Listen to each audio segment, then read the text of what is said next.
በጸጋ ነው የዳንኩት እንዲሁ በጸጋ ነው እንዲሁ በጸጋ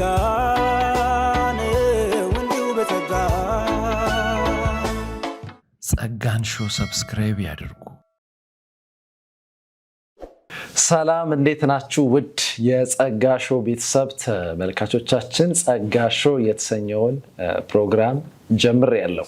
ጸጋው በህይወታቸው በዘመናቸው የተጠቀመባቸውን የሰራባቸውን አገልጋዮች ወደ እናንተ በማቅረብ እናንተ እንድትታነጹበት የሚያደርግ ዝግጅት ነው። ሳምንት ከአገልጋይ ኢንጂነር ሄኖክ ተሾመ ጋር የነበረኝን ቆይታ ደግሞ ዛሬ ክፍል 2 ወደ እናንተ የማደርስ ይሆናል። እስከ ፕሮግራማችን ፍጻሜ ድረስ አብራችሁ እንድትቆዩ ጋብዛለሁ። ከአፍታ ቆይታ በኋላ ተመልሼ እመጣለሁ። ባላችሁበት ጠብቁኝ። እንዲሁ በጸጋ ነው የዳንኩት እንዲሁ በጸጋ ነው እንዲሁ በጸጋ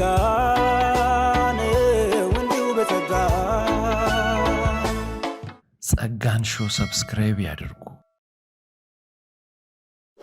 ውድ የጸጋ ሾው ቤተሰብ ተመልካቾቻችን ተመልሼ መጥቻለሁ። እንግዲህ ሄኒ በነበረን ቆይታ ብዙዎች እንደተባረኩበት እንደታነጹበት ተስፋ አደርጋለሁ። በአመት ውስጥ 1 ወር አገልግሎት ዘግተህ የምትጸልይበት ጊዜ እንዳለም ደግሞ መረጃ ደርሶኛል እና በየዕለቱ ከጌታ ጋር የጠበቀ የጸሎትና የቃል ህይወት እንዳለ አውቃለሁ። እሱ አይበቃም ወይ? በአመት ውስጥ 1 ወር ሙሉ አገልግሎት ዘግተህ ደግሞ የምታሳልፍበት የጸሎት ጊዜ አለና እንደው ይሄ ትንሽ ለኔ አዲስ ስለሆነብኝ ነው ወይም ሰምቼ ስለማላቅ ነው። በዚህ 1 ወር ውስጥ ምንድን ነው የምታደርገው? ለምንስ ደግሞ ይጠቅማል? እንደው 1 ወር ከ12 ወር ውስጥ 1 ወሩን ጊዜ ታሳልፋለህ። ስለሱ ውስጥ ብትነግረኝ። እንግዲህ ህይወቴ በሙሉ በእጅህ ነው ማለት ነው። ፋይል እየገለጥን ነው እንግዲህ። በአጋጣሚ አሁንም ይሄንን ኢንተርቪው እያደረግን ያለንበት ጊዜ የጥሞና ጊዜ ነው። በአጋጣሚ ምንድን ነው ሁል ጊዜ በአገልግሎት መባከን የጌታ ስራ የሚበዛላችሁ ሆኖ እንደሚል እግዚአብሔር ቃል አገልግሎት መብዛቱ መልካም ቢሆንም ራስን ለማየት ቆም ማለት ደግሞ አስተዋይነት ነው ብዬ አስባለሁ። እና ቆም ብሎ ያለፈውን አገልግሎት መፈተሽ፣ ከዛ ደግሞ ከምንም አገልግሎት ውጭ ሆኖ ራስን ማየት፣ መጸለይ፣ መጾም፣ ማንበብ፣ ከዛ መገልገል፣ ለኃይል መታደስ። ቆም ሲባል ሰው ጌታን ለመስማትም ዝም ሲል ጥሩ ነው። በአገልግሎት ጊዜ ጌታን አልሰማም ለማለት ሳይሆን ሁሉን እርግፍ አድርጎ ትቶ ዝም ማለት አጥርቶ የጌታን ነገር ለመካፈል እድል ይሰጣል ብዬ አምናለሁ። ጌታም ደቀ መዛሙርቱን እናንተ ራሳችሁ ጥቂት ወደ ምድረ በዳ ኑና እረፉ ብለው ስለነበር ማረፍ በጣም ወሳኝ ነው። ራስን ለማየትም ለቀጣዩ ደግሞ አቅጣጫ ከጌታ ለማግኘትም እና በዚህ ዓላማ ነው ይሄንን የጀመርኩት። ይሄንን ስጀምር በተመሳሳይ መልኩ ደግሞ እንግዲህ ይሄን አስቤው ባልጀምርም በተመሳሳይ መልኩ ደግሞ በስጋዬ ማርፋለሁኝ። አመቱን ሙሉ እያገለገልኩ እየሰራሁም እንግዲህ በስራ ቀኖችም አገልግሎት አለ፣ የሳምንቱ መጨረሻ ቀኖችም ላይ አገልግሎት አለ። ስለዚህ ስጋ እንደመልበሴ ስጋዬም ይደክማል እና መታደስም አለብኝ በስጋዬም ጭምር። ስለዚህ ይሄንን ማድረግ ከጀመርኩ እንግዲህ በጣም ብዙ አመት ሆኖኛል። እግዚአብሔር እየረዳኝ ነው። ድብቅ ብዬ እኔ የማመልክበትም ቸርች ሌሎችም ቸርቾች እየሄድኩ እገለገላለሁ፣ እጾማለሁ፣ እጸልያለሁ፣ አነባለሁ እና ጊዜው ያጥርብኛል። 1 ወር እንደው ጊዜው ያጥርብኛል እና ስለዚህ ዓላማው ይሄ ነው። በጣምም ተጠቅሜበታለሁ፣ ራሴንም አርሜበታለሁ ያለፈው አገልግሎቴን በመቃኘት ለነገ ህይወቴ ደግሞ ብዙ አቅጣጫ አግኝቻለሁ እና ይሄም ወር አሁን እንደዛ ሆኖልኝ አሁን እንግዲህ በአጋጣሚ እንግዲህ በዚህ ሳምንት ነው አገልግሎት መጀመሪያው። እና ይሄ ነው ዓላማው። እግዚአብሔር ይመስገን። ጥሩ ነው።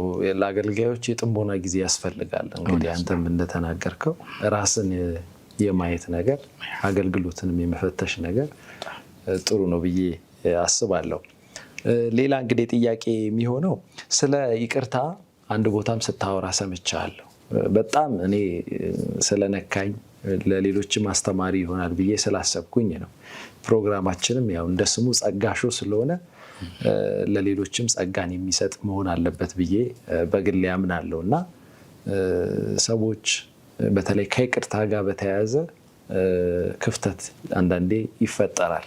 በተለይ ሰዎች ሲጎዱን፣ ሲያስቀይሙን፣ ባልጠበቅነው መንገድ ሲቀየሩብን እንደዚህ አይነት ነገር እንደ ክርስቲያን ሰዎች ስለሆነን ያጋጥሙናል። በተለይ ሩቅ ሳንሄድ እዛው በቤተ ክርስቲያን ውስጥ ሊሆን ይችላል፣ በጣም የቅርባችን በሆኑ ወዳጆች ሊሆኑ ይችላል እና ትንሽ ይሄ ነገር ሴንሲቲቭ ነገር ይመስለኛል።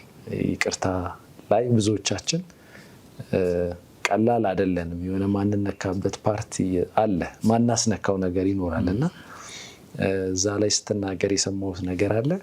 እንደው እስቲ ልምድህን ገጠመኝህን ብታጫውተን።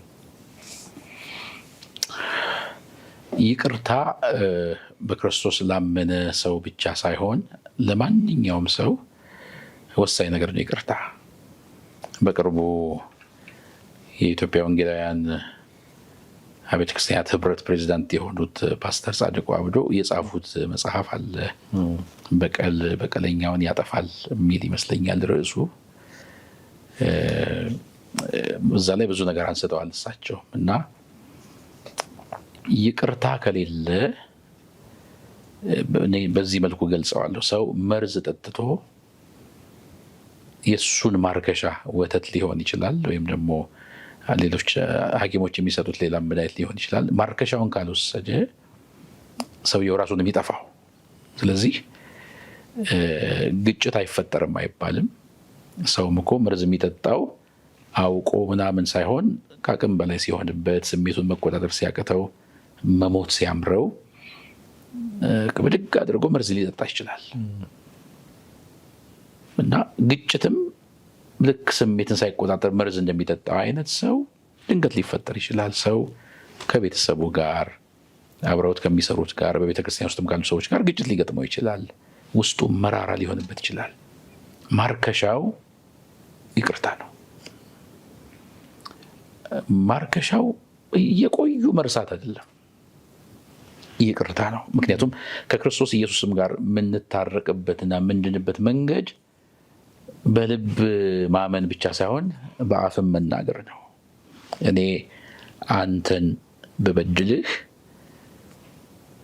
አንተን ምሳ እየጋበዝኩ ወይም ለአንተ ስጦታ እየሰጠው ማረሳሳት ፈውስ አይሆንም። ይቅርታው ነው ፈውስ። ስለዚህ ካፌ ይቅርታ ብዬ አንተን ይቅርታ መጠየቅ አለብኝ። አንተም ከበደልከኝና ሐዘን ውስጤ ላይ ካለ አንተን ይቅር በማለት ከውስጤ ማውጣት አለብኝ። አለበለዚያ ከአንተ ርቄ በመኖር ለጊዜው ረሳው ይሆናል እንጂ ያየሁ ቀን መልሶ ይነሳል። ስለዚህ ይቅርታ የመርዙ ማርከሻ ስለሆነ ሰው ሁሉ እንደሱ መሆን አለበት እና እንደው ብዙ ገጠመኞች አሉኝ። ግን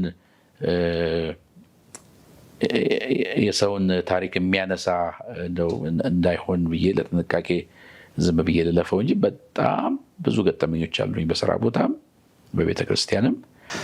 አንድ ቦታ ስለ ይቅርታ ስታወራ በጣም ሰምቻለሁ እና በጣም ገርሞኛል። እኔ ራሱ ትልቅ የሆነ ልምድና መረዳት ነው የፈጠረልኝ። በተለይ እኛ ሰዎች ስንሆን ያው እንጋጫለን። እግርም ከእግር ጋር ይጋጫል። ሰው ከወዳጁ ጋር፣ ከቤተሰቡ ጋር፣ ከስራ ባልደረባው ጋር፣ አገልጋይ ከአገልጋይ ጋር ይጋጫል፣ ይጣላል እና ያንን ሰው በይቅርታ የራስ ገንዘብ ከማድረግ አንጻር አንዳንድ ነገሮችን ስታወራ ሰምቼ ነበረ። በተለይ አንተ የገጠመህን ነገር ነው ይበልጥ የሰማሁት። አንድ ቦታ ለአገልግሎት ሄደክ ቦታው ስትደርስ ደግሞ የሆነ ነገር ተፈጠረ እና ያንን የመለስክበት መንገድ እኔ አስተምሮኛል። ምን ነበር የተፈጠረው? ልታገለግል ሄደክ የሆነ ነገር ተፈጥሯል። ትንሽ ቆየት ብሏል በእርግጥ ጉዳዩ። እንደው እስቲ ዛሬ እናንሳው። በእርግጥ ያነሳነውም ለብዙዎች መታነጽ እንዲሆን አስበን ነው፣ ሌላ ነገርን ለመቆስቆስ አይደለምና እንደው እሱን ነገር ብትነግረኝ ብዬ ነው። በእርግጥ ይሄን ነገር ስታነሳ ሁለት ነገሮች ልቤ ላይ መጥተዋል። እሺ፣ አንደኛው ላገለግል ተጋብዤ በሄድኩበት ሰዓት እንዳይረፍድብኝ ብዬ ምሳዬንም ሳልበላ ነበር በአጋጣሚ የሄድኩት። ምክንያቱም ከዛ በፊት የነበረኝ አገልግሎት ሰዓት ሄዶብኝ ሰዓቴን ሳይ ለቀጣዩ አገልግሎት እንደማልደርስ ሳስብ ሄድኩኝ ምሳዬን ሳልበላ። እዛ ቸርች ስደርስ በአጋጣሚ እነሱም ጠዋት ፕሮግራም ነበራቸው። እሱን ጨርሰው ገና ከቸርች ግቢ ለምሳ እየወጡ አገኘኋቸው። ደስ አለኝ። አይ በቃ ምሳ እንበላለን፣ እኔ እኮ ሰዓት አረፈድኩ ብዬ ምሳ ሳልበላ ነው የመጣሁት አልኩት የጋበዘኝን አገልጋይ። ከዛ በኋላ ምሳ ለመብላት ከቸርቹ ወደ ሆቴል ወዳለበት አቅጣጫ እየሄድን ግን እንደው አያገለግልም እኮ ተብለሃል አለኝ። ምሳ ልትበሉ ስትሄዱ ማለት አንተ ልታገለግል ነው፣ ብዙ ነገር ሳክሪፋይ አድርገህ ሄድከው። እኔ ላገለግል ነው የሄድኩት። ከዛ እኔ ደግሞ እንደዚህ አይነት ነገሮችን ማስጮህ አልወድም። በቃ ምሳ ከበላን በኋላ እናወራለን አልኩትና ወደ ምሳው ቦታ ሄድን፣ ቁጭ አልን፣ አዘን፣ በላን። በልተን ከጨረስን በኋላ እሺ ምንድን ነበር ያልከኝ አልኩት። እኔ ግን የለሁበትም አለ። አይ በቃ ምንድን ነው አያገለግልም አሉ አለ። ታዲያ ምን ችግር አለው? አያገለግልም አሉ እንጂ አይገለገልም አላሉም አይደል አልኩት። ምን ለማለት ነው አለኝ። አይ በቃ እገለገላለሁ፣ እዚህ ድረስ ዋጋ ከፍዬ መጥቼ በቃ ጌታ እንዳላገለግል ሲፈልግ ቁጭ ብዬ እንድሰማ ፈልጓል ማለት ነው። ስለዚህ ዝም ብዬ መጥቼ እንደገና ወዳለሁበት ከተማ ባዶዬን እንዴት እመለሳለሁ? የሆነ ነገር ከጌታ መቀበል አለብኝ። ለምን ይሆን ጌታ ቁጭ እንድል የፈለገው? ስለዚህ የሆነ ሀሳብ ከጌታ ማግኘት አለብኝ አልኩት። እባክህ ሂድ ብሎ ለመነኝ። እኔ ግን አልሄድም አልኩት። በቃ እካፈላለሁ፣ አይዞህ፣ ፊት ወንበር አልቀመጥም፣ መሀል እቀመጣለሁ ተቀላቅዬ፣ አይዞህ ብዬው ከምሳ በኋላ ወደ ቸርች ተመለስን። የሚገርመው ነገር ሌላ አገልጋይ መጥቶ መድረክ ላይ ቆመ እና ማገልገል ሲጀምር የጋበዝነው አገልጋይ ስልክ አጥፍቶ ጠፋብን። እየጠበቅነው ነበር፣ ስልክ አጥፍቶ ጠፋብን፣ ቅበረን ብለው ጠርተውኝ ነው ብሎ ተናገረ። እኔ እንግዲህ እኮ አለሁ፣ እንደውም ሳይንስ አልበላ በሰዓቴ መጥቻለሁ። ሰዓቱ ገና ስለሆነ ነው ምሳም ለመብላት እድል ያገኘሁት እንጂ አልቀረሁም፣ ስልኬንም አላጠፋሁም። እና በቃ እንደዛ ሲል ወይ ጉድ ብዬ ግን በቃ መብታቸው ነው ብዬ ታውቋቸው እና እኔ ጉባኤ መሀል ተቀላቅዬ ቁጭ ብዬ የምጸልየው ጸሎት ምንድነው? ጌታ ሆይ አትለፈኝ፣ ለምን ቁጭ እንድል እንደፈለክ የምታውቀው አንተነ፣ ተናገረኝ፣ ዛሬ በህይወቴ ትምህርት የማገኝበት ነገር ይሁን ብዬ እየጸለይኩ ነው። ከዛ እሱ ማገልገል ጀመረ። ማገልገል ጀምሮ አንዲት ሴት ላይ ያለ ክፉ መንፈስ ጮኸ እና እንዲህ አለ መንፈሱ፣ አባረርኩት ብዬ ደስ ብሎኝ ነበር፣ እዚህ መሀል ተደብቆ ያቃጥለኛል አለ። ቃል እየተሰበከ ሳይገጸጽ ማለት ነው። ድንገት ጮሆ ነው። አዎ ማንም ያቃጥል ሲለው እኔ አልናገርም አለ። አገልጋዩ አዘዘው። ማንም ያቃጥል ብሎ ሲያዘው እዚህ መሀል አለ አንድ ኩሩሩ ብሎ ተናገረ መንፈሱ። እሺ ኩሩሩ እኔ መሆኔን አላወቅኩም። እና ያው መጨረሻ እኔ መሆኔ ታወቀ። መንፈሱ ጮሆ ወጣ። ከዛ እኔ በአጋንንት ምስክርነት አላምንም፣ ግን አባረርኩት ብዬ ደስ ብሎ ነበር፣ እዚህ መሀል ተደብቆ ያቃጥለኛል የሚለው ንግግሩ እኔ እንዳላገለግል የከለከሉኝን ሰዎች እንደሚጎዳቸው አሰብኩ። ስለዚህ ፕሮግራሙ ከማለቁ በፊት በቃ እኔን ካገኙኝ እንዳይሳቀቁ ብዬ ፕሮግራሙ ከማለቁ በፊት ሹልክ ብዬ ለነሱ አእምሮ ብዬ እኔ ሄድኩኝ፣ ወደ አለሁበት ከተማ ሄድኩኝ እና በነጋታው ደወሉልኝ። ይሄ እሁድ ነበር ቀኑ ይሄ። ከዛ በነጋታው ሰኞ ደወሉልኝ። ሰኞ የደወሉልኝ ማክሰኞ አገልግለን ሊሉኝ ነው የደወሉት። የእሁዱ ሄኖክና የማክሰኞ ሄኖክ ይለያያሉ ያልኳቸው። እሁድም እኔ ነኝ፣ ማክሰኞም እኔ ነኝ። አታገለግልም ያላችሁኝ ለምንድን ነው? እሱን ምክንያቱን እኮ መንገር ያለባችሁ። ይቅርታ መጠየቅ ካለብኝ ማስተካከል ያለብኝም ነገር ካለ ነገሩኝ። ካልሆነ ግን ምንም ራሴ ላይ አልሰራሁም። ራሴ የለወጥኩበት ነገር የለም ስላላወቅኩኝ ስህተቴን። ማክሰኞም ብመጣ ያው እሁድ የከለከላችሁት ሄኖክ ነው ማክሰኞ የሚመጣው፣ ስለዚህ አልመጣም አልኳቸው። በኋላ በሌላ አገልጋይ በኩል አስደወሉብኝና ጊዜ አጣህ ወይ ለምን እንደማታገለግላቸው ሲለኝ ነገርኩት ሁኔታውን። ደውሎ ገስጿቸው ደወሉልኝ። ማክሰኞ ሄድኩ ማለት ነው። ማክሰኞ ስሄድ እንዳገለግል የሄድኩ ነው እነሱ የመሰላቸው። እኔ ግን ከአገልግሎት ይቅርታ ይቀድማል። ስለዚህ ቶሎ ብለው ድፍት ብለው ይቅርታ ሊጠይቁኝ ሲሉ እኔም ተንበርክኬ ተንበርክከን ከሆነ ማውራት ያለብን ተንበርክከን እናውራ። ለምንድን ነው እንዳላገለግል ያደረጋችሁኝ? ግልጽ ሆናችሁ ስህተቴን ንገሩኝ፣ ላርም። ቀኔ ወጣት ነኝ፣ ላርም። ምን ላስተካክል? ኧረ በቃ ተው ምንም በቃ ይቅር በለን ብቻ አሉ። አይ ማወቅ ፈልጌ እኮ ነው ለነገ እኔ እናንተ ለማሳቀቅ አይደለም። እሺ ተነስ ምናምን ብለው ወንበር ላይ ተቀምጠን የሚሉት ነገር የላቸው። የዛ ቀን በመሃላቸው ያልነበረ አንድ አገልጋይ ነበር። የእሱን ስም አንስተው እሱ ነው ሲሉ ነው በቃ የግለሰብ ስም አታንሱ፣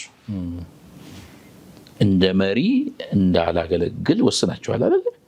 ስለዚህ ከተወቀሳችሁም ከተመሰገናችሁም አንድ ላይ መሆን ያለበት። በቃ የሰው ስም አታንሱ፣ ያውም የሌለ ሰው ስም አታንሱ አልኩ። በቃ እንግዲህ አውቃችሁም ይሆን ሳታውቁም ይሆን ባደረጋችሁት ነገር በቃ እኔ ስህተት አይታችሁ ቢመስሎኝ ልስተካከል ብዬ ነው የመጣሁት አልኳቸው። በዛ በይቅርታ ጨረስንና በቃ አገልገን ሲሉ ነው ዛሬ ለይቅርታ ነው የመጣሁት። ይቅርታውን አድርጌ እዚህ ካገለገልኩ ይቅርታው ክብሩን ያጣል። ይቅርታ ብቻውን ከአገልግሎት በላይ ስለሆነ ዛሬ አላገለግልም። ይኸው በይቅርታ ነገራችን ፈተናል፣ እካፈላለሁ አልኳቸው። ተካፈልኩ። በሳምንቱ ግን መጥቼ ያገለገልኳቸው። ይሄን ያደረኩበት ምክንያት እንደው ይቅርታ አልከንም ማለት ነው ብለው ተጨንቋቸው ነበር። ኖ ይቅርታው እንዳይበረዝ ነው። በቃ ይቅርታ ብቻውን ከምንም ነገር በላይ ነው የሚለውን ልባቸው ውስጥ እንዲቀመጥ እኔም ይቅርታን ማክበር ስለፈለግኩ ነው ያን ያደረኩት።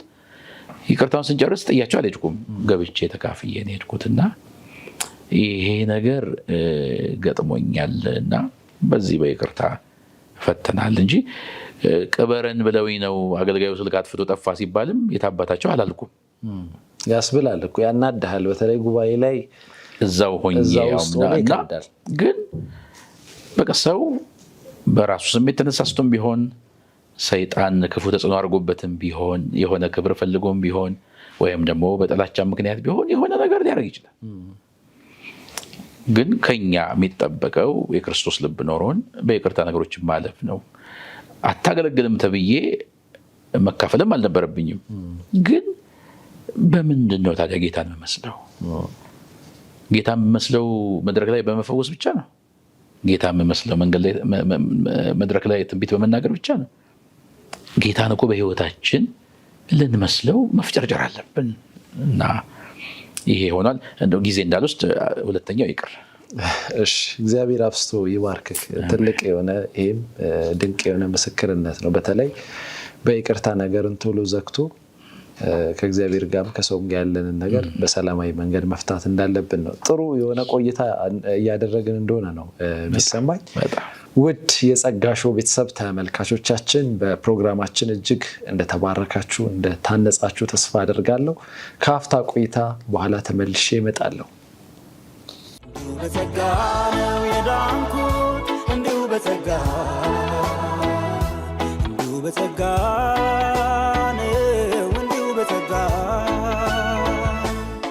ጸጋን ሾው ሰብስክራይብ ያድርጉ።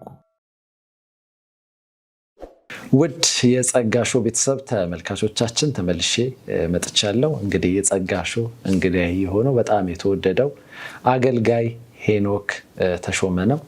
ከሱ ጋር ድንቅ ቆይታ እያደረግኩ ነው የምገኘው። ይህንን ፕሮግራም በዩቲዩብ ቻናላችን ጸጋ ሾው በማለት ሰብስክራይብ፣ ላይክ፣ ሼር እንድታደርጉ በጌታ ፍቅር ትጠየቃላችሁ። ይህንንም አገልግሎት በጸሎትና በሌላም መንገድ መደገፍ የምትፈልጉ ወገኖች እታች ባለው ስልክ እንድትደውሉ እጠይቃለሁ። በጣም የሚያስገርም ቆይታ ነው እንግዲህ ሄኒ እያደረግን ያለ ነው። ካሴት የዝማሬ አውጥተሃል በደጉ ጊዜ እንዳሁኑ ዘመን አሁን ቲክቶኩም ዩቲዩብም ብዙ ነገር አለና እንግዲህ የካሴት ደግሞ ትንሽ ራቅ ይላል አይደል? አሁን እሱ ኦልድ እየሆነ ነው እንግዲህ እየመጣ ያለውና ዝማሬና ሄኒስ እንዴት ተገናኙ? ብዙ ነገር ነው እግዚአብሔር የሰጠክ።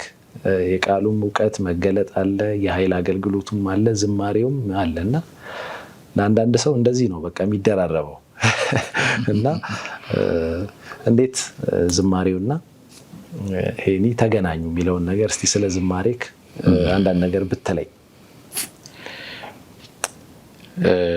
ልጆች የምናሳድግ ሰዎችን በቤታችን መቼም ደከም ላለው ወይ ደግሞ የሚታመም ልጅ ካለ የበለጠ ርህራሄ የበለጠ እንክብካቤ ለዛ ሰው እንደምናደርግ አይነት ጌታም ከሁሉ ይልቅ ደካማ ለሆንኩት ለእኔ የተሻለ ቸርነት አድርጎልኛል ብዬ አምናለሁኝ እና ጌታ በተለያየ መንገድ እንዳገለግለው ፈቅዶልኛል። አንዱ ዝማሬ ነው።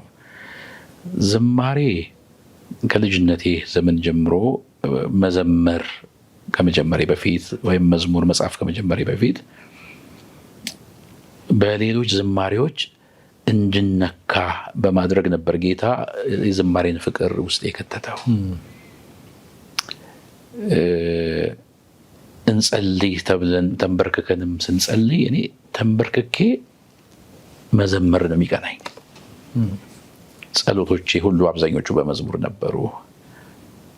ከዛ እኔ መዝሙር መጽሐፍ የሚባል ነገር እንዳለ አላውቅም።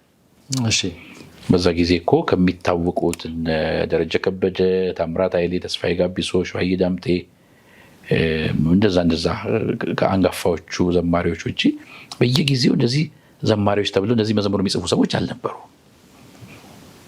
መዝሙር መጽሐፍ የሚባል ነገር እንዳለም አላውቅም። ከዛ በቃ ድንገት ይፈስልኛል። አንዳንድ ጊዜ በህልም የሆነ መዝሙር ስዘምር አድራለሁ።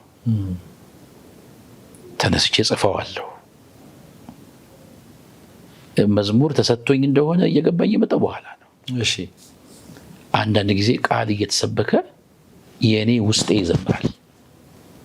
ቃሉ እኮ እየሰማሁ አሜን እያልኩ ውስጤ ግን እየዘመረ ነው ያለው የሆነ መዝሙር እና እንደዛ ሆኖ ከዛ በኋላ እየጻፍኩት እየዘመርኩት እኔ የራሴ መዝሙር እየጻፍኩት አለቅሳለሁ። ራሴ በምጽፈው መዝሙር እየተነካው አለቅሳለሁ። እና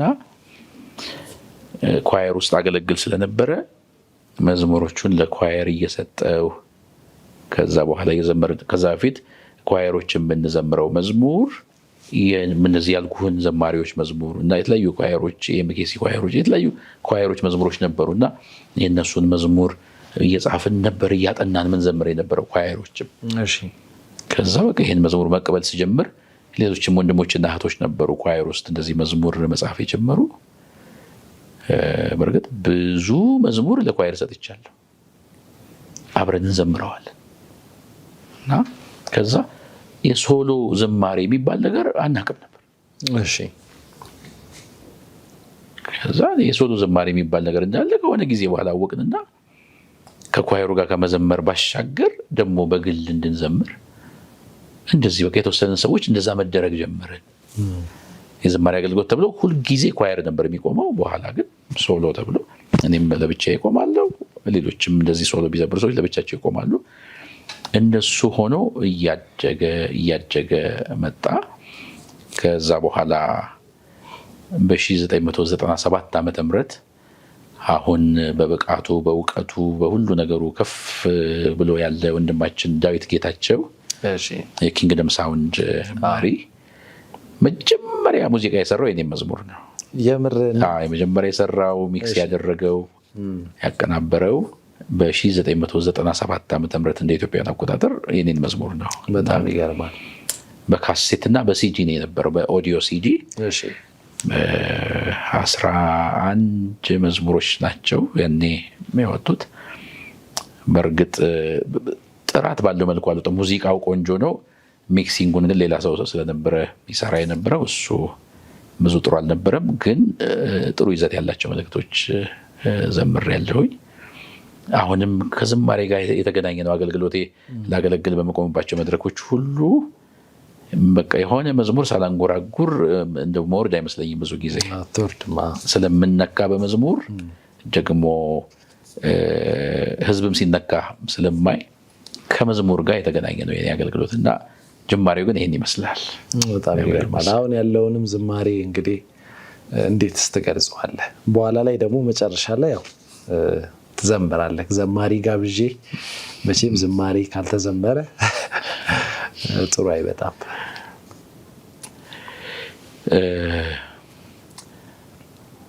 አሁን ያለው ዝማሬ በሁለት መንገድ ነው ማየት የምፈልገው። እሺ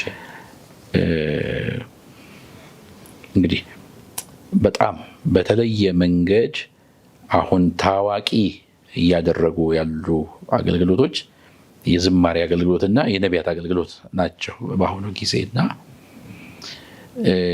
አንዳንዶችም እንደው ፐርሰናሊም ስለማውቅ ነው እንደዚህ ደፈር ብዬ የምናገረው የዝና ማግኛ በቃ ዝና ለማግኘት በዚህ አገልግሎት ላይ አንዳንዶች እንደተሰማሩ አያለሁ። ይሄን እንደው ደፈር የምናገርበት ምክንያት እንደው ማቃቸው ነገሮች ስላሉ ነው። ግን በጣም ደስ የሚለኝ ነገር ደግሞ አለ። አንደኛ ሙዚቃ አድጓል።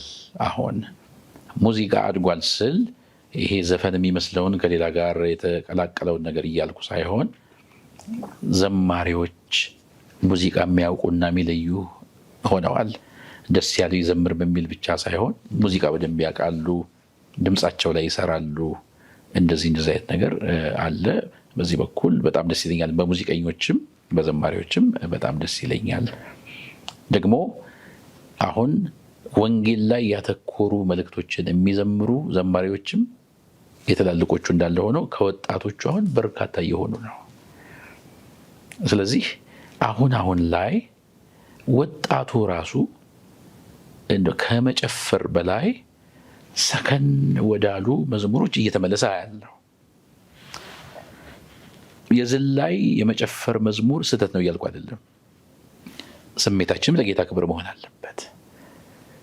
ጌታ ፊት ስቀርብ ስሜቴን በመጮህ ልገልጽ እችላለሁ፣ ስህተት የለውም። ለጌታ ያለኝን ስሜቴን፣ ደስታዬን በመዝለል ልገልጽ እችላለሁ። መንፈሱ ወይም ሞቲቭ ጌታን ማሳየትና ጌታ ማክበር እስከሆነ ድረስ ምንም ችግር የለውም እና ስለዚህ ምንድነው ለዝና የሆኑ ዜማ ላይ ብቻ ያተኮሩ የሆነ ህዝብን የሚያወዛውዝ ሪትም ላይ ብቻ ያተኮሩ መዝሙሮችን የሚዘምሩ ዘማሪዎች አሉ። በአንጻሩ ደግሞ ወጣቶች ሆነው ትክክለኛ ነገር የሚዘምሩ አሉና አሁን ላይ በተለይ ከቅርብ ጊዜ ወዲህ ጥሩ እየሆነ እንደመጣ ነው ማየው። በመሃል ብዙ ነገር የተበላሸ ነበር። አሁን ጥሩ ነው። መልእክቶች ጥሩ እየሆኑ ነው። ይዘታቸው ጥሩ እየሆኑ ነው። ዜማቸው ጥሩ እየሆኑ ነው። በዚህ ረገድ ግን የኔን መዝሙር ያቀናበረውንና ኪንግደም ሳውንድ ብሎ ብዙ የአምልኮ መሪዎችን ይዞ እየመራ ያለውን ዳዊት ጌታቸውን ማመስገንም መባረክም ፈልጋለሁ። ከልጅነቱ ጀምሮ ጥሩ ስራ ነው እየሰራ ያለው። አሁንም ወጣቶች ላይ ብዙዎችን እያሰለጠነ በየቸርቹ እያሰማራ የመዝሙርን ነገር እየቀየረው እንዳለ አያለውና በጣም በዚህ አጋጣሚ መባረክ ፈልጋለሁ ዳዊት ጌታቸው። በጸጋ ነው የዳንኩት እንዲሁ በጸጋ ነው እንዲሁ በጸጋ።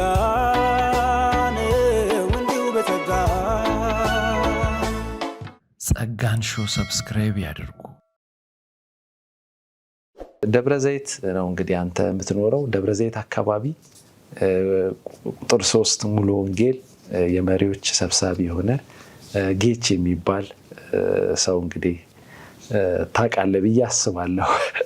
ጌታቸው ተፈራ በጣም በተለይ እዛ ደብረ ዘይት ባሉ አካባቢ ቅዱሳን የሚታወቅ አገልጋይ ነው። እዚህ አዲስ አበባ ውስጥም በጣም ብዙ መንፈሳዊ ልጆች አሉትና እሱ እንደውም አንተን ኢንተርቪው እንደማደርግ ስነግረው አባቴ ነው የሚለኝ።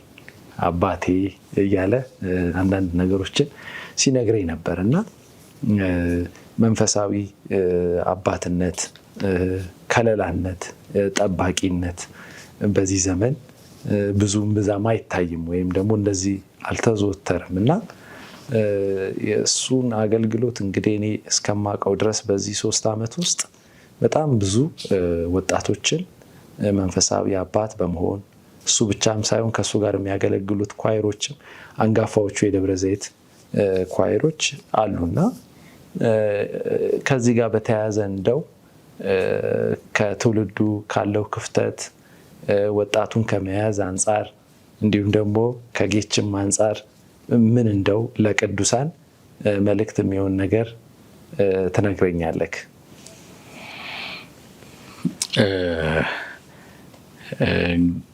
ጋሽ ጌች እኔን መንፈሳዊ አባቴ ነው የሚለው የስተት ትምህርት ነው። ጋሽ ጌች የኔ መንፈሳዊ አባቴ ነው። ጌታቸው ተፈራ ይባላል። በደብረ ዘይት ሙሉ ወንጌል ቤተክርስቲያን ከተመሰረተችበት ጊዜ ጀምሮ መሪ ሆኖ ያን ጊዜ እንግዲህ ሙሉ ወንጌል አንድ አጥቢያ ብቻ በነበረችበት ጊዜ ጀምሮ እስካሁን ድረስ አሁን ምናልባት 10-11 አጥቢያ አላት ይመስለኛል። ቸርችን በመሪነት እያገለገለ ያለ ሰው ነው። የኔ ደግሞ መንፈሳዊ አባቴ ነው ጋሽ ጌች እና እሱ መንፈሳዊ አባቴ እንዲሆን ሳስብ በእርግጥ እሱ ብቻ ሳይሆን እኔ መንፈሳዊ አባቴ ብዬ የምጠራቸው 2 ናቸው ያሉኝ። አንዱ እሱ ነው፣ ከእኔ በእድሜ በጣም ከፍ ያለ ነው። ሌላኛው ግን በእኔ እድሜ አቅራቢያ ያለ አሁን በአሜሪካን ሀገር የሚኖር ፓስተር በረከት የሚባል መንፈሳዊ አባት አለኝ። እኔ 2 አባት እንዲኖረኝ አስቤ ፈቅጄ ራሴን ለነሱ የሰጠሁት ለምንድን ነው? በእድሜ ከኔ በጣም ከፍ የሚለው ጋሽ ጌችን በቃ ዝም ብዬ ልሰማው፣ ይሄ እንደ ኩያ ልከራከረው ነው ሳይሆን በቃ ልሰማው፣ እንዲያርግ ይሄ ይቅር ሲለኝ እሺ ልለው፣ በልምድም በእድሜም በሁሉ ነገር ከፍ ያለ ስለሆነ በዛ አቅጣጫ ራሴን ልሰጠው የፈቀድኩት ሰው ነው ጋሽ ጌች ማለት። ፓስተር በረከት ግን የትኛውንም ነገር እየተቀላለድንም ቢሆን እየተተቻችንም ቢሆን እንድንማማር ከፈለገ እኔ አልሰማም የራሱ ጉዳይ እያልኩም ቢሆን ምክንያቱም በቃ የእድሜ ተቀራራቢም ስለሆነ ስሜቴን ሙሉ በሙሉ ይረዳል። እሱም በእኔ እድሜ ክልል ውስጥ ስላለና እና 2 እንደዚህ ያለ ይሄ ለምንድን የሚጠቅመው ቅድም የ1 ወር የጥሞና ጊዜ የተባለው ዝም ብዬ በግሌ ብቻ ራሴን የማየው አሁን እኔ ራሴን ሳየው በቃ እንዲህ አሁን አለባበሴን ራሱ ሳይ የተወሰነ የማየው አፍንጫ ላይ ምን እንዳለ አላይም። አንተ ነህ ማየት የምትነግረኝ። ስለዚህ እኔ ማየት የማልችለውን ነገር የሚያይልኝ ወይም ደግሞ እኔ እያየሁት ልክ ነው ብዬ ያሰብኩትን ነገር አይ ይሄ ልክ አይደለም ብሎ የሚቆጣኝ ሰው ስለሚያስፈልገኝ እንደሱ አድርጌያለሁና ወጣቶችም እንደዚህ ሜንቶር የሚያደርጋቸው መንፈሳዊ አባት ቢኖራቸው ጥሩ ነው ብዬ አስባለሁ። ዝም ብሎ በስሜታቸው ከሚሄዱ በታያቸው መንገድ ከሚሄዱ መጽሐፍ ቅዱስ ምን ይላል መሰለህ? የሰው መንገድ በአይኑ ፊት የቀናች ትመስለዋለች ይላል። የሁላችን ባህሪ ነው። ጥሩ ነህ ጥሩ አይደለም ብትለኝ ጥሩ ነኝ ነው የምልህ። ግን እኮ ጥሩ ያልሆንኩበትን ነገር አንተ አይተህ ሊሆን ይችላል። ስለዚህ መንፈሳዊ አባት ቢኖራቸው ወጣቶችን እመክራለሁ። በተረፈ ግን በዚህ ዘመን የአገሪቱም የቤተ ክርስቲያንም ተረካቢ ወጣቶች ናቸው። እግዚአብሔር ትልቅ ተሐድሶ ትልቅ መንፈሳዊ ንቅናቄ በኢትዮጵያ ምድር ላይ በዓለም ሁሉም ያመጣል። ለዚህ ነገር የሚጠበቁት ወጣቶች ናቸው። ብዙ ርቀት መሄድ የሚችሉት ወጣቶች ናቸውና ወጣቶች መዘጋጀት አለባቸው። ከሚዘጋጁባቸው ዝግጅቶች አንዱ በመንፈሳዊ አባት ስር ማደግ ነው። ምክንያቱም በችኮላ እንዳያበላሹ፣ ስሜታዊ ሆነው እንዳያበላሹ፣ ረጅም ርቀት እንዲሄዱ ከልምዳቸው ከእውቀታቸው ከጌታ ጋር ካሳለፉት ነገር የሚመክሯቸው አባቶች ያስፈልጓቸዋል። እና ወጣቶች እኔ የምጠቅም ሰው ነኝ፣ እኔ ለሚመጣው መንፈሳዊ ንቅናቄ የጌታ መሳሪያ ሆኜ የምገለጽ ሰው ነኝ ብለው እንደዛ አይነት ሰው ሊያደርግ የሚገባውን ዝግጅት ማድረግ አለባቸው ብዬ እመክራለሁ። ጋሽ ጌችን በግል በተመለከተ በጣም ልበሰፊ፣ በጣም ታጋሽ፣ በጣም ሲበዛ ትጉ፣ የይቅርታ ሰው፣ ማይሰለች ሰው፣ አቋም ከያዘ በዛ አቋም የሚጸና ሰው ነው እና እኔ እሱን እንደ መንፈሳዊ አባት አድርገው የተቀበሉ ወጣት ወንድሞችና እህቶች በጣም የተባረኩ ናቸው፣ እድለኞች ናቸው ብዬ ማስባለሁ።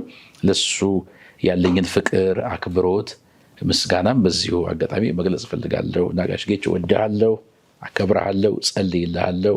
ኑርልኝ፣ ተባረክልኝ። እግዚአብሔር አብስቶ ይባርክክ።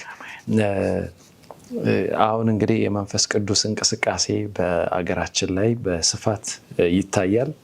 አንተም በዛ አገልግሎት ውስጥ አለ እና ቅድምም ስትናገር ነበረ ዝማሬ ነቢያት በጣም ጎልተው የወጡበት ጊዜ ላይ ነው እና አንዳንዱ ይህንን አገልግሎት ለፌመስ ለመሆን ገንዘብ ለማግኛ ለተለያየ ነገር ይፈልጓል።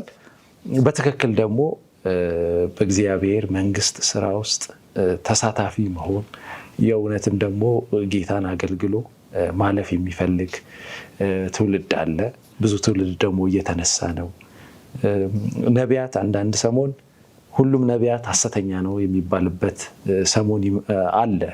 አንዳንድ ሰሞን ደግሞ አይ እንትና የሚባልበት አለ እና ይህ አገልግሎት በራሱ ትንሽ ጥርት ይልና ደግሞ ጥርትም አይልም ነገርም አለው። መጽሐፍ ቅዱስም ማቴዎስ 24 ላይ እንደሚናገረው የክርስቶስ ኢየሱስ ምጽአት ውስጥ አንዱ ምልክት ተደርጎ የተጠቀሰው ሐሰተኛ ነቢያትም እንደሚነሱ ነው እና ከዚህ አንጻር ምን አይነት ነገር ይታያል? ምን አይነት ነገር ትላለህ እዚህ አገልግሎት ላይ?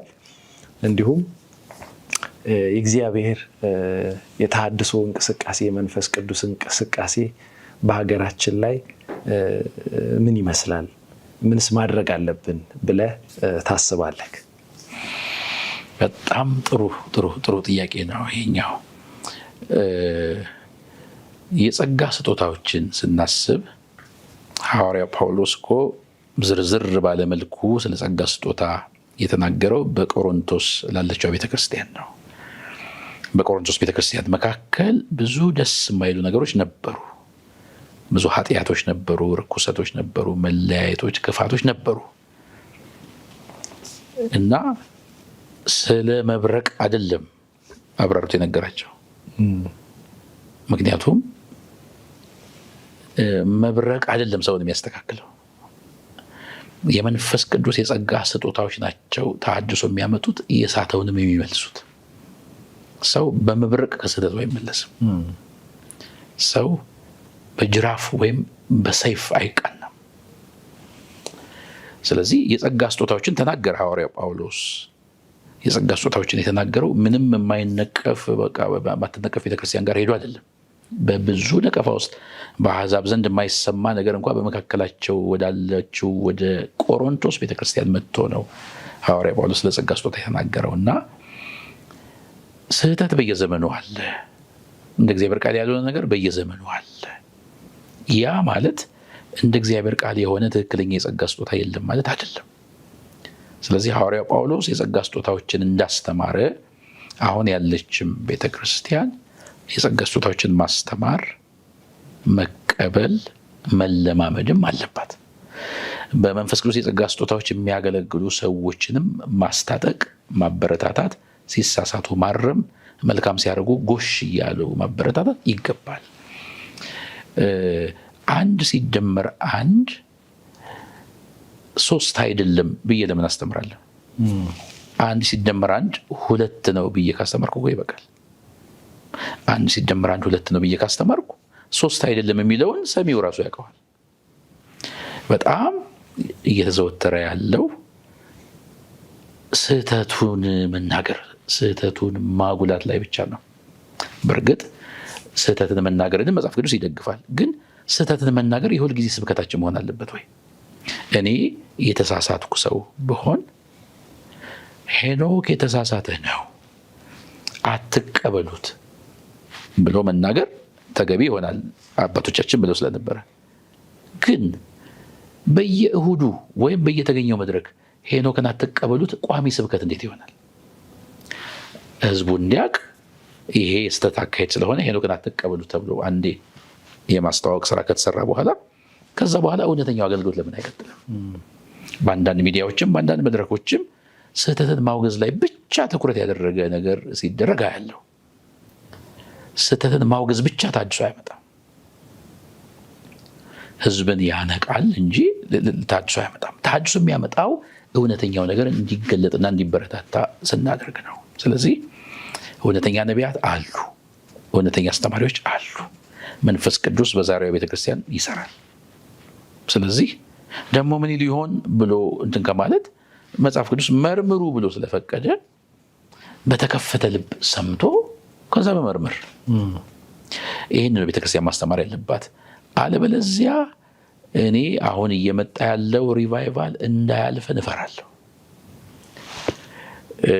ያልተቀበሉ ሲኖሩ ለተቀበሉት ሁሉ ግን ይላልና እኛ መቀበል ሲያቀተን አልፎ ጌታ ሌላ ቦታ ሊሰራ ይችላል። እንደሱ እንዳይሆን ልክ አስጢን ቸል ስትል አስቴር ሞገስ አግኝታ ቤተመንግስት እንደገባች እኛ ቸል ካልን ሌሎችን ሊያስነሳ ይችላል እግዚአብሔርና የኢትዮጵያ ቤተክርስቲያን መንቃት አለባት ብዬ አስባለሁ። ከመቃወም በላይ መጠማት፣ መዘጋጀት፣ ይህንን አዳዲስ ጸጋ የመንፈስ ቅዱስ ስጦታዎችን መለማመድ ይገባል ብዬ አስባለሁ። እግዚአብሔር አብስቶ ይባርክህ። በነበረን ቆይታ በጣም ድንቅ የሆነ የህይወት የአገልግሎት ምስክርነቶች እንዲሁም ደግሞ ጌታ ባንተ ያደረገውን የሰራውን የእግዚአብሔርን ስራ ተነጋግረናል። የመጨረሻ መልእክት ካለ እድሉ ልስጥ። መጨረሻ ላይ ደግሞ ዝማሬ ይኖረናል ማለት ነው።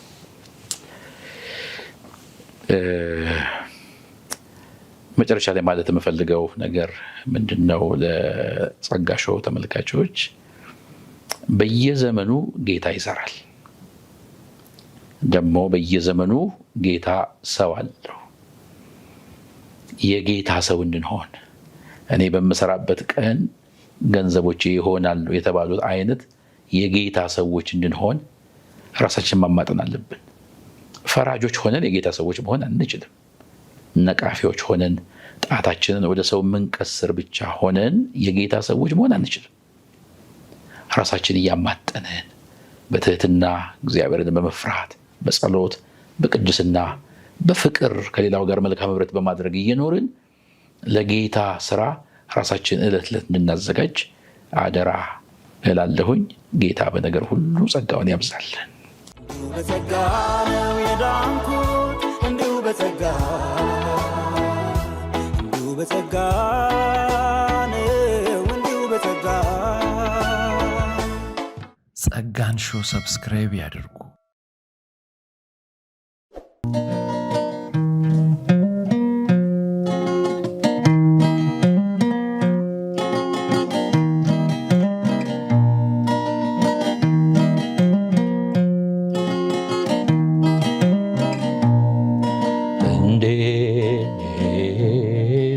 በየት በኩል መጣ አጠገቤ አልገባኝም፣ ተደንቅ ያለው ከልቤ።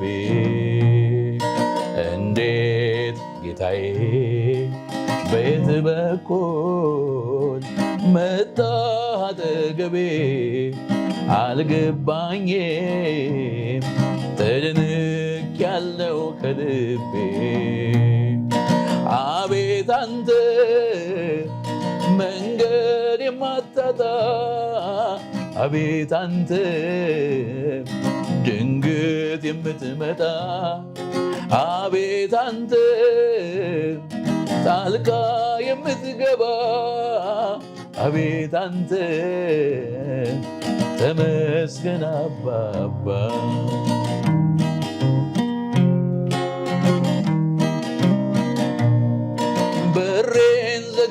አዝናለው ተስፋ በመቁረጤ ለዚህ ምልክት ነው ብቻዬን መቀመጤ እስካሁን ያልገባኝ ታምር የሆነብኝ ድንገት ገብተ ሰላም ላንተ ይሁን ያልከኝ አቤት አንተ አቤት አንተ መንገድ የማታጣ አቤት አንተ ድንገት የምትመጣ አቤት አንተ ጣልቃ የምትገባ አቤት አንተ ተመስገን አባባ እንዲሁ በጸጋ ነው የዳንኩት እንዲሁ በጸጋ እንዲሁ በጸጋ ነው እንዲሁ በጸጋ ጸጋን ሾው ሰብስክራይብ ያድርጉ።